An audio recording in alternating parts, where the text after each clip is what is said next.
Dear students of BA Part 1, at first a very sunny morning to all of you. Friends, it's a very pious day today, a very happy day, a very sweet day.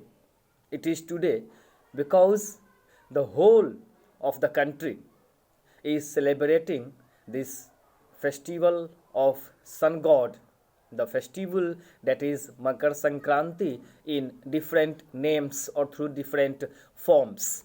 So it's a very, very lovely day, a very important day.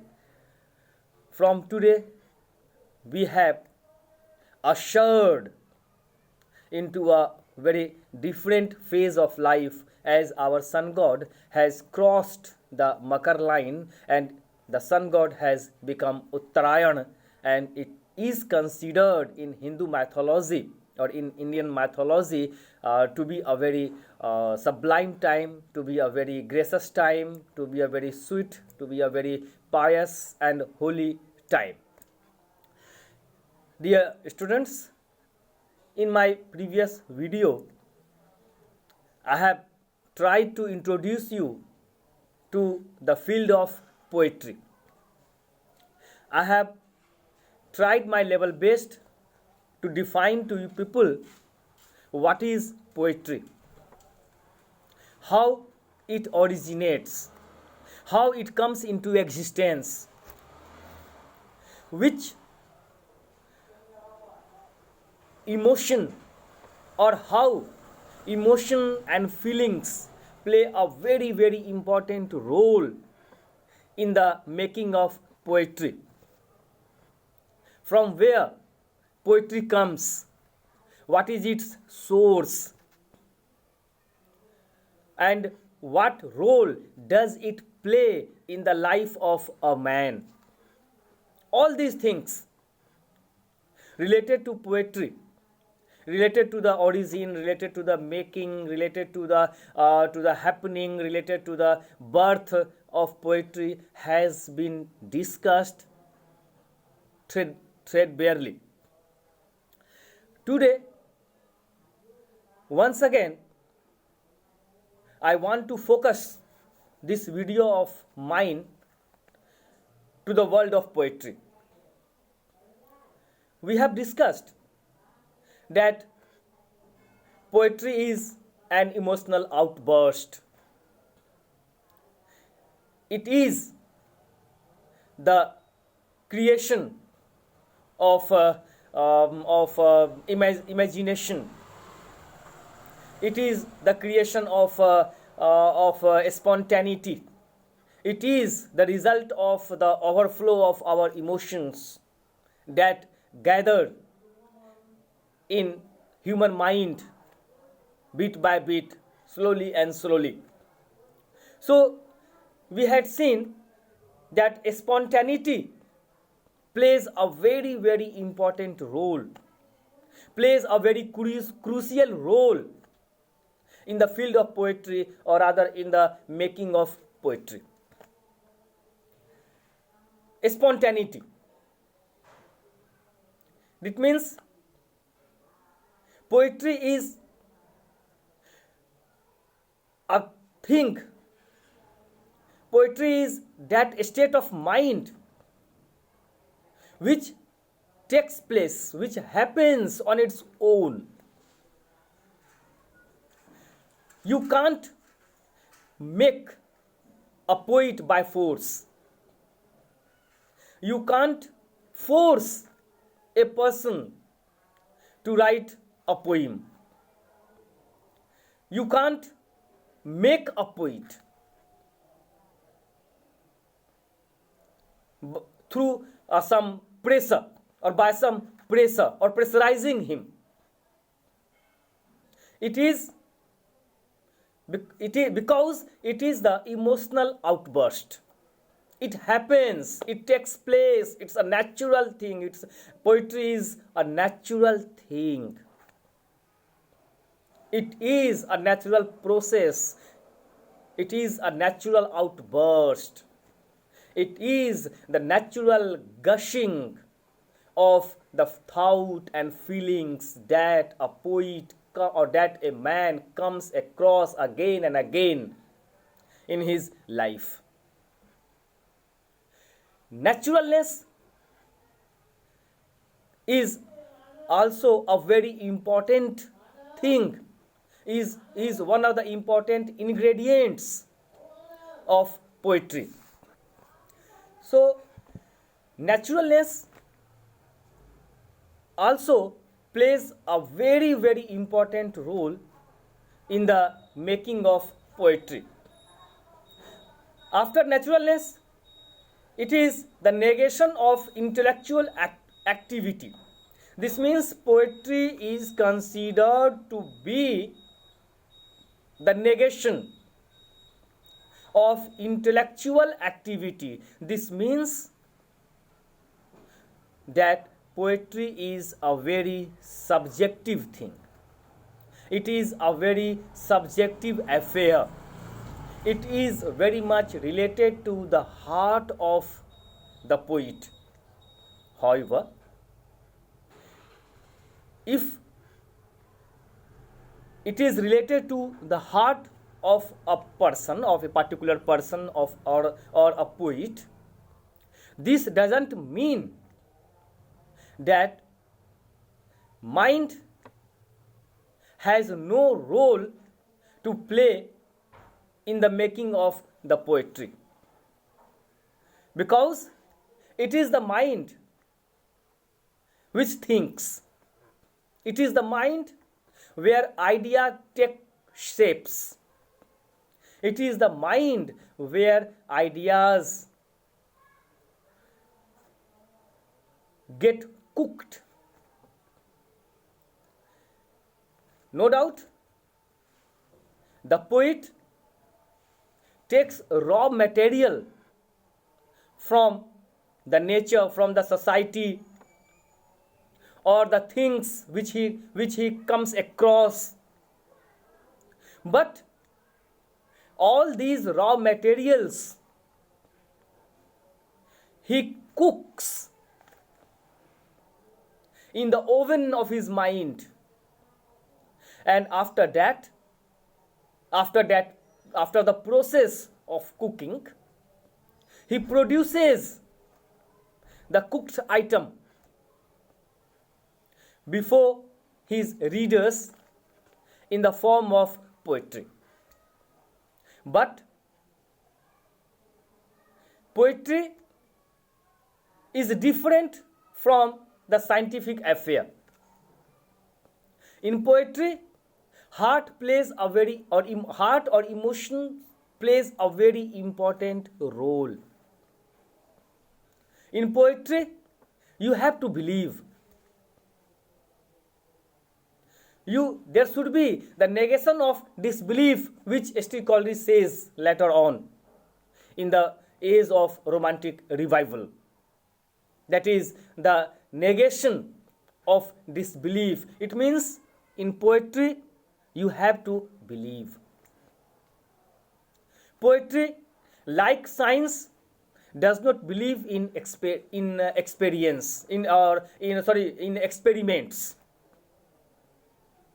Poetry is very much related to the field of experience, you can say. It has nothing to do with the world of experiment. Science believes in proof. Poetry has nothing to do with the proof. In poetry, we have the flight of imagination. It is said, "Jahan na jaye Ravi, wahan jaye Kavi." So the poet thinks. He soars, S-O-A-R-S. He soars higher and higher in the field of imagination, in the sky of imagination, and comes out with so many ideas, with so many feelings, with so many emotions, and he shares those feelings and emotions with all of us. So poetry, if you go by definition of Shelley, definition of Wordsworth, definition of Keats, definition of Coleridge, all definition of Wordsworth. So all these definitions tell us, all these definitions express very threadbarely or very vividly, you can say, that poetry is a spontaneous affair. It has a spontaneity, it has naturalness, it has the negation of intellectual activity. It gives pleasure. It means it is a process. It is a work which is very much related to provide pleasure. So it's one of its objective is to please the human beings, is to provide pleasure. It is to provide joy. It is to provide happiness, you can say. So, and there must be extraordinariness in a poem. So all these things, these ingredients of a poetry make it clear that poetry is a subjective affair. And up to the Elizabethan poetry, means from the poetry that we find in the Anglo-Saxon period, and from that Anglo-Saxon period to the Elizabethan age, that is the 16th century, we find that the same trend with some fluctuations, with slight fluctuations, remains. It means up to the Elizabethans, poetry remains to be a subjective affair. But in the 17th century, we find a sharp change, you can say, in the trend of English poetry. So the coming of 17th century heralds the role of intellect in poetry. Up to the Elizabethans, poetry used to be guided by the heart. Heart used to play a dominating role upon poetry. But the 17th century witnesses a change, a sharp change, you can say. And now it was the mind, or it is the mind, which has its say upon poetry. So poetry which to the Elizabethans, or poetry which to the poets before the Elizabethans, remains a very subjective affair, but to the poets who belong to the 17th century, poetry becomes an intellectual affair. However, no doubt they started viewing poetry from a very different angle, that was the angle of intellectuality, but they failed to discard subjectivity completely, and it is not possible.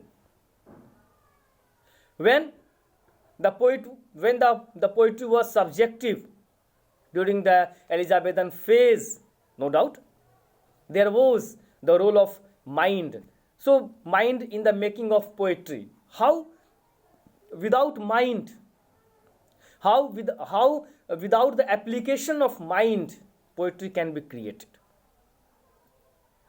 So there must be, where there is subjectivity, there must be some intellectuality.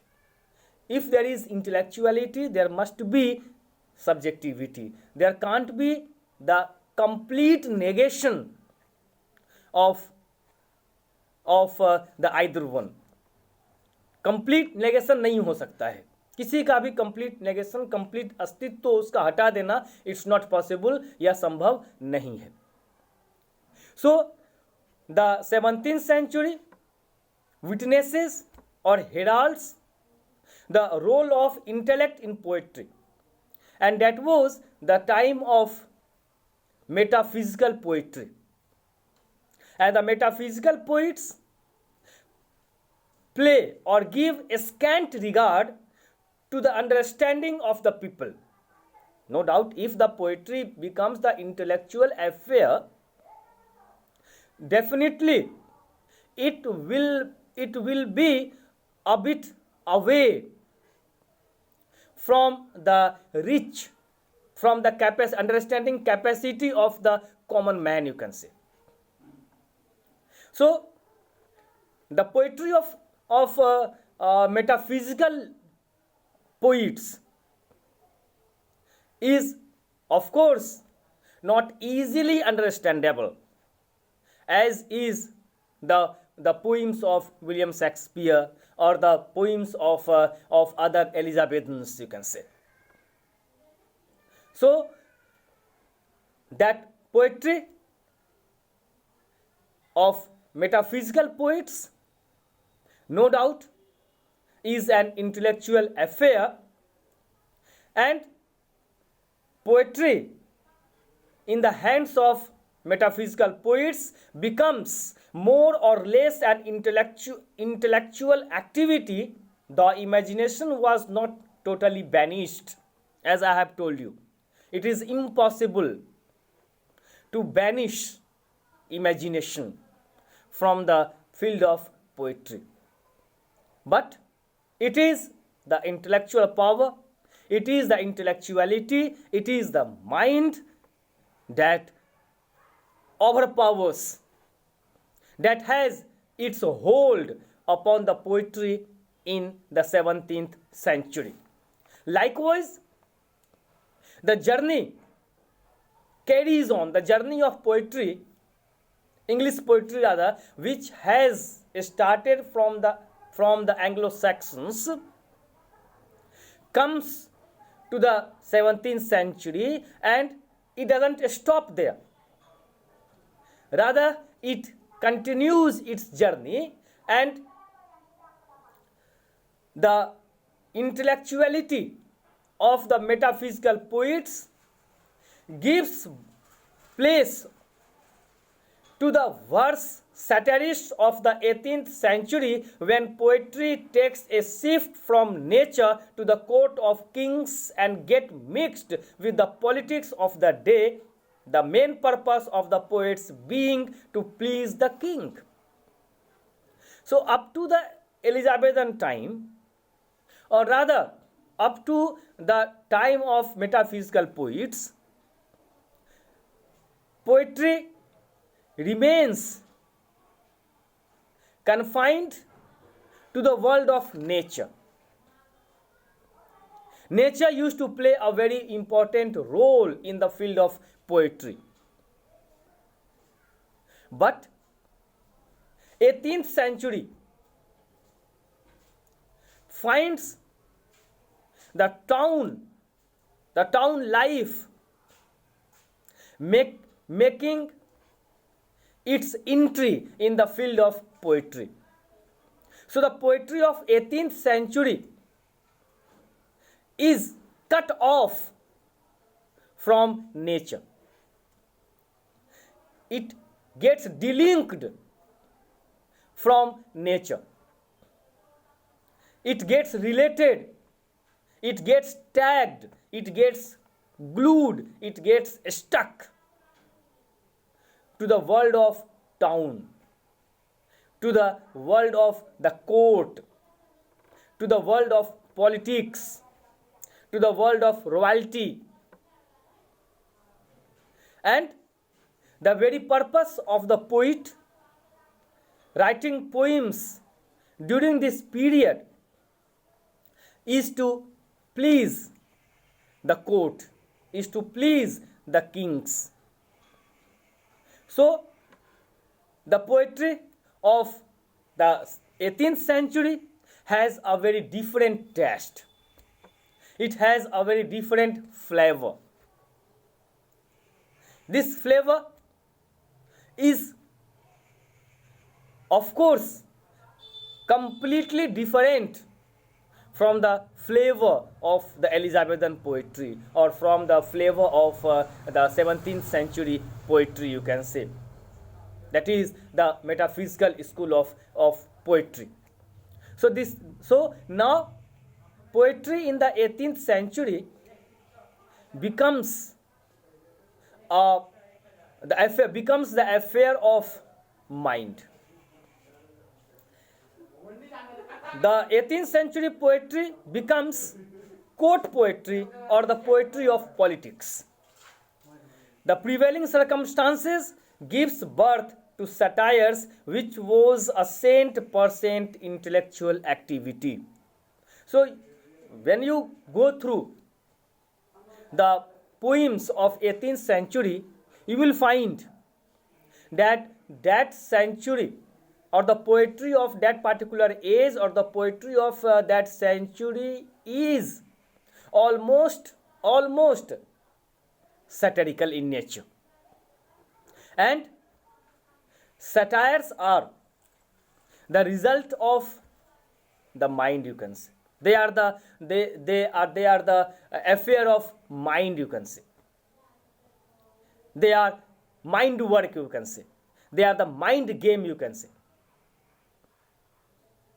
Satires never originates from heart. It is the affair of mind.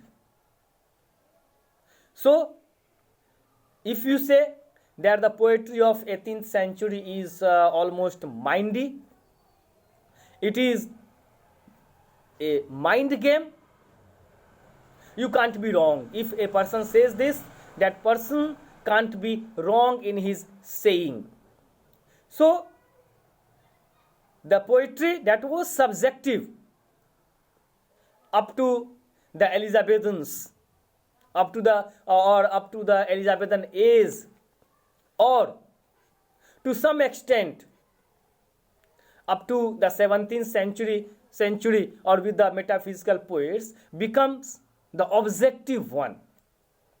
So subjective poetry gives place to objective poetry in 18th century. And there was a revival of subjective poetry during the Romantic age, but then once again poetry takes a different turn of concerned itself with society, where there was only sick hurry and divided aim. So once again poetry takes a turn. Poetry, like the river, like the flowing river, changes its track. You might have seen the rivers. It changes its rasta, its track, so many a times. And that is the sign, that is the symbol of its being alive. So the English poetry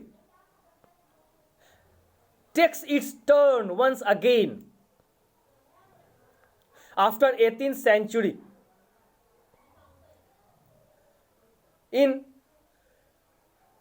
After 18th century, when we have the revival of Romantic age in the early 19th century, when we have the poets like William Wordsworth, S.T. Coleridge, P.B. Shelley, John Keats, etc., etc. So, the poets or the readers get fed up with the 18th century poetry, that is also known as neoclassical poetry or Augustan poetry. They take poetry in that particular period as a burden. They were fed up with the expression with the description of conspiracy, description of jealousy, description of flattery, description of eulogy in the field of poetry again and again. So they wanted to change their taste. And Wordsworth does that human service by bringing that particular change that was being sought by the readers. Wordsworth, with the help of his contemporary poets like Shelley, Coleridge, Keats, take the poetry once again to the lap of nature, which was poetry was in the lap of nature during the Elizabethan age, during its Elizabethan phase, you can say. But as I have told you, that in 18th century the poetry has got completely cut off from the field of nature. But Wordsworth, with the help of his contemporaries, once again relate it to the world of nature, and nature once again starts playing a very, very important role in the creation of poetry, and once again poetry, which has become a very intellectual affair. So poetry now lives with the poets of romantic revival. Poetry leaves LAVS, poetry leaves the domain of the court. It leaves the boundary of, it crosses the boundary of town, it crosses the boundary of court, and comes once again to the lap of nature. But with the passage of time, as I have told you, poetry is very much concerned with life. Poetry no doubt deals with human virtues, but the age in which a particular poem or particular work of poetry is done, the age plays a very important role upon poetry. So once again, after the poetry of romantic revival, poetry takes a turn, and now we find the expression of Sikh Hari. That is the advent of modern civilization, you can say, of modern age, you can say. And since modern age is full of ups and downs, full of discriminations, you can say, full of problems, and tightness, you can say, we find the expression of the Sikh Hari, the expression of divided aims in the poems that is written after the poetry of romantic revival. And once again poetry becomes imaginative when the pre-Raphaelites try to mix poetry and painting, and the Georgians try to revive the romantic tradition. Though their attempt fell, and after a decade of Georgians go into oblivion. And then in modern age, the coming of modern age make poetry more technical and intellectual because of scientific advances. So the coming of modern age make poetry more technical and intellectual. Too much emphasis or too much insistence on the technical aspect and too much stress on intellectual activity have produced greater poems, but the very spirit of the poem has vanished. So, in modern age, we find poetry once again becoming technical and intellectual. That poetry was in the 18th century. So today I have tried my level best to give you the trends prevalent in English poetry at different ages, no doubt, very briefly or in a nutshell. In my next video, once again, I will try my level best to bring for you some important those things which must be related to you people, to the advancement of your knowledge, to the advancement of your understanding, to the advancement of your course, you can say. So once again, I request you all, I advise you all to go through the videos, listen to it carefully, make some comments, send your suggestions through your comments, because your comments energize us. They make us happy. They provide us the power to create more and more, and at the same time they help us to remove our shortcomings also. So go through the videos, go through the book that you have, particularly the history of English language and literature. At the same time, you have 3 textbooks also, like The Rape of the Lock, written by Alexander Pope, The Scholar Gypsy, written by Matthew Arnold, and you have a poetry collection, a collection of poems, that is an anthology, that is The Mystic Drum. So you are requested to go through those books which have been prescribed for you. We will meet once again on the same channel. Till then, have a very nice time, a very sweet time, a very tasty time. Thank you. God bless you all.